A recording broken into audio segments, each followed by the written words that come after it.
គ្មានមនុស្សចេតនាសាច់ញាតិអីបន្តិចទេពួកឯងនេះភើយអ្នកណាជាសាច់ឈាមរបស់លោកពួកយើងគឺជាសាច់ឈាមអ្នកប្រុសចិនពួកឯងជាមនុស្សពឹសពលសៀវអើសៀវអើសៀវអើសៀវអើសៀវអើសៀវអើសៀវអើសៀវសៀវលោកប្តីអូនសុំទោសអូននាំទុកឲ្យបងគ្មានទេអូនមិនបាននាំទុកឲ្យបងទេសៀវហើយរីជាពេនមកហើយរីជាពេនក្រាបទូល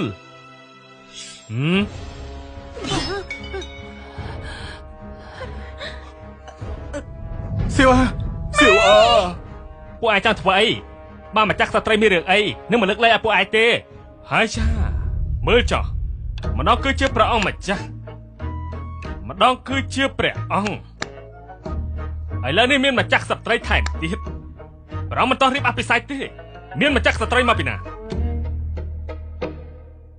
ជិនវ៉ាន់ហើយឯងជិះចេញព្រាបទៅបើត្រង់មានរឿងអីឯងស្លាប់10000ដងក៏មិនគ្រប់គ្រាន់ដែរ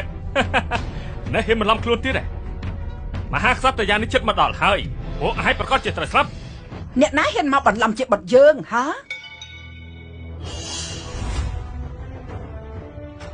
មហាក្សត្រយានេះមកដល់ហើយហើយបង្គំមហាក្សត្រយានេះសូមឲ្យមហាក្សត្រយានេះមានប្រជញ្ញពាន់ឆ្នាំ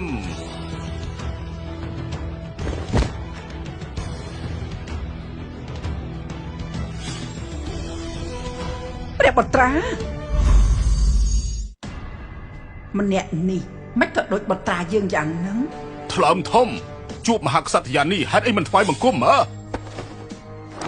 មហាក្សត្រយានេះពួកគេប្រមាណអ្នកនេះថ្លើមធំពីមេឃពួកគេហ៊ានបន្លំខ្លួនធ្វើជាព្រះអង្គនិងព្រះម្ចាស់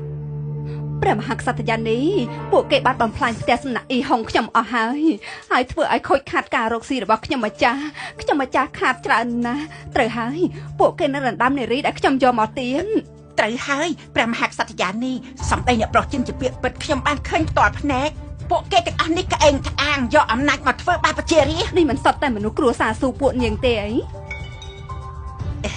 ព្រះមហាក្សត្រយានេះខ្ញុំម្ចាស់ផ្ដាច់ខ្លួនពីពួកគេហើយទង្វើរបស់ពួកគេអត់តាក់ទងនឹងខ្ញុំម្ចាស់ទេត្រូវហើយមហាក្សត្រយានេះពួកយើងបានកាត់ការពួកគេចោលហើយពួកគេគ្មានអ្វីពាក់ព័ន្ធជាមួយនឹងពួកយើងទៀតទេនៅមានទៀតពួកគេសាក៏ខើអាងអំណាចដើរធ្វើបាបគេមិនត្រឹមតែកំទេចសំណាក់អ៊ីហុងនៅមានវាយទុកបង្គំទៀតព្រះមហាក្សត្រយានេះទាត់ចោះឆ្កែបំរើពួកឯងថ្លើមធំណាស់បែរជាហ៊ានសាហាវយងខ្នងបែបនេះធ្វើបាបកូនប្រុសរបស់យើងមហាក្សត្រយានេះសូមទ្រង់ចេញមុខជំនួសទូបង្គំដាក់ទោសពួកគេប្រមាណនេះឲ្យធ្ងន់លោកគឺជាអ្នកណាក្អេងក្អាងបែបនេះងើបក្បាលមកភ្លាម